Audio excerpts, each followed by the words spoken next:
Mas magandang part ng pag-play ng itong character para sa'yo? Fun part? Madami akong kaibigan. Yeah, madami akong mga actors. Masasabi mo ba dahil sa mga kaibigan mo sa set naging mas madali ang pagkatrabaho? Yes po, matika na po sila.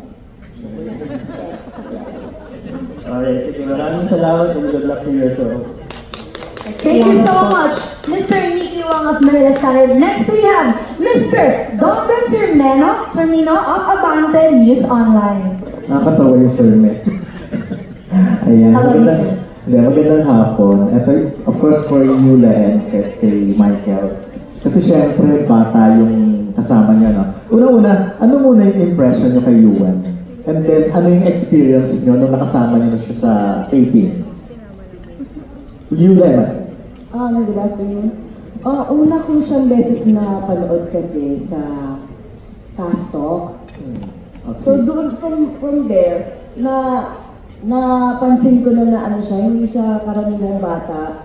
Hindi yung kapag may tinanong ang sasagutin, ano po, yung mga gano'n. Siya hindi, nag-iisip siya. So, winish ko noon na sana makatrabaho itong batang to, nakakatuwa. Okay. Tapos, biglang itong project na to, siya yung nakatrabaho ko. So, tuwan-tuwa ako na maka-eksena siya. Siyempre, hindi maiiwasan. Ando pa rin yung pagkabata niya eh. May makulit pa rin. Pero, katulad kagabi, kailangan niyang medyo emotional yung eksena. Pero gumaganyan siya talaga kasi mag-motivate pa ako. Yung gano'n. As in, alam niya yung ginagawa niya. Parang pinanganak siya para mag-artista. Yung gano'n ba?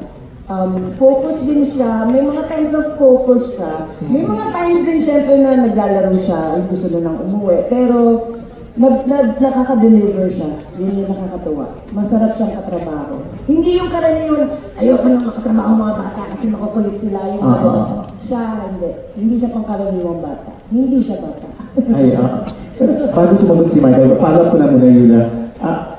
Wala naman sigurong eksena na mananakit ka ng bata. Hindi ko naman gustong mangyari.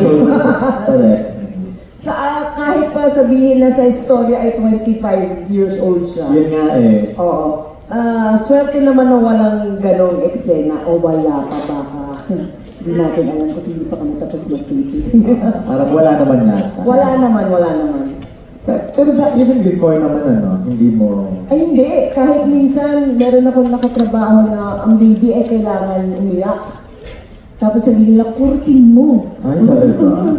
Hindi ko kaya. Okay. Thank you.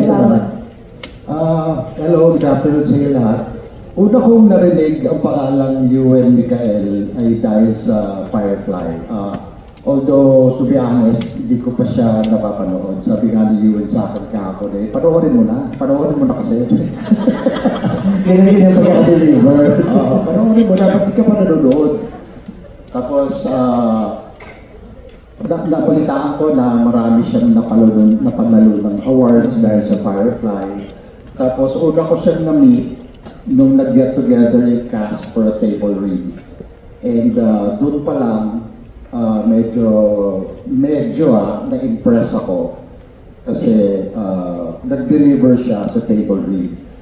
Pero nung nagtitaping na kami, super na-impress talaga ako sa kanya kasi katulad ng sinabi ni Yula, hindi siya pangkaraniwang bata. And as an actor, hindi lang siya basta-basta yung makikinig sa instructions kasi meron siyang questions.